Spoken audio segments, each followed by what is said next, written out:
છેલ્લા કેટલાય દિવસથી ગુજરાતમાં દારૂ અને ખુલ્લેઆમ વેચાતા ડ્રગ્સની વાત ખૂબ થઈ રહી છે. ક્યાં વેચાય છે, કયા વિસ્તારમાં વેચાય છે, બધા જ લોકો સતત એના પર ચર્ચા કરી રહ્યા છે. સુરતથી થોડા દિવસ પહેલાં એક વિડીયો સામે આવ્યો. વિડીયોમાં એક 10 વર્ષનો છોકરો એક પડીકી આપે છે અને પછી પૈસા લે છે. બધાને સવાલ થયો કે આટલા બધા પૈસા ગણી રહ્યો છે, શું વેચી રહ્યો છે? એ ગાંજો વેચતો હતો, એ સામે આવ્યો અને એના પછી વરાછાના ધારાસભ્યએ પત્ર લખ્યો. કુમાર કાનાણીએ પત્ર લખીને કહ્યું કે સરથાણા બ્રિજની નીચે જેટલા પણ લોકો રહે છે એ લોકો ત્યાં ખુલ્લેઆમ અફીણ, ગાંજો અને ડ્રગ્સનો ધંધો કરતા હોય છે. કેટલાય સમયથી આ ધંધો ચાલી રહ્યો છે અને છતાં પણ એ દબાણ કેમ નથી હટાવવામાં આવતું? પોલીસને બધા જ પ્રશ્ન પૂછ્યા. ગઈકાલે પોલીસે ત્યાં એ જે દબાણ હતું એ દબાણ હટાવી દીધું છે. ત્યાં 250 જેટલા લોકો રહેતા હતા, એ લોકોને પણ ત્યાંથી ખાલી કરવામાં આવ્યા છે. પ્રશ્ન એ થાય છે કે સુરત પોલીસ અત્યાર સુધી ક્યાં હતી? આટલા દિવસથી જ્યારે આટલી બધી ચર્ચાઓ થઈ રહી હતી, સતત એક પછી એક વિડીયોઝ આવી રહ્યા હતા, સામાન્ય જનતાએ વિડીયો અમારા સુધી મોકલી રહી હતી, તો શું પોલીસને નહીં ખબર હોય? સુરત પોલીસે ગઈકાલે કાર્યવાહી તો કરી છે, બધા જ લોકોને ખાલી તો કરાવી દીધા છે. આગળ જતાં શું કરે છે જોવાનું રહ્યું. પણ પહેલાં ત્યાંથી પોલીસ શું કહી રહ્યા છે, ત્યાંથી આવેલા દ્રશ્ય પર નજર કરીએ.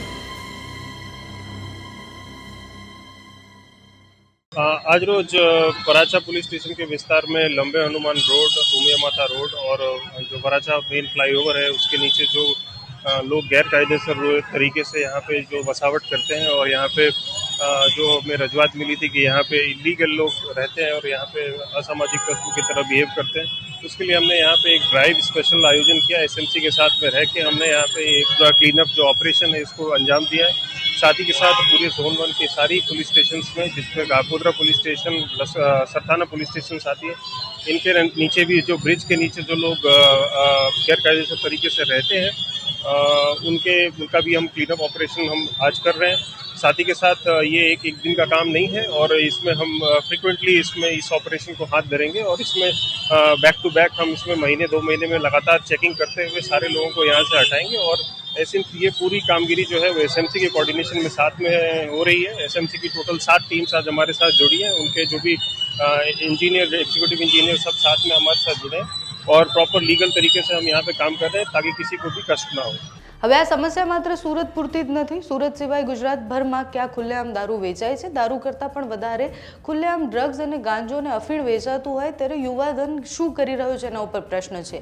10 વર્ષનો છોકરો જ્યારે ગાંજો વેચી રહ્યો છે ત્યારે પ્રશ્ન એ થાય છે કે આપણા માટે મુદ્દો ન હોવો જોઈએ? ખુલ્લેઆમ દારૂ વેચાય છે, ગૂગલ પર એના લોકેશન છે, બધું જ બતાવ્યું છે અને છતાં પોલીસ આંખ આડા કાન કરે ત્યારે પ્રશ્ન થતા હોય છે. અત્યારે તો સુરત પોલીસે કાર્યવાહી કરી છે, પણ કેટલા દિવસ સુધી આ ચાલશે? શું એ લોકો જે લોકો વેચતા હતા એ લોકોને પકડવામાં આવશે કે કેમ? કારણ કે એની તમે જગ્યા બદલાઈ દેશો તો એ ત્યાં જઈને વેચશે. એ તો પ્રશ્ન તો ત્યાંનો ત્યાં જ રહ્યો. એની સામે કડક કાર્યવાહી ક્યારે કરવાના છે કે કેવી રીતના કરવાના છે, પોલીસે એ જોવાનું છે. કે અમદાવાદ હોય, સુરત હોય, કોઈ પણ મહાનગર પકડી લો, ત્યાં ખુલ્લેઆમ ડ્રગ્સ, દારૂ ને બધું જ વેચાતું હોય છે અને છતાં પોલીસ કંઈ જ કાર્યવાહી નથી કરતી.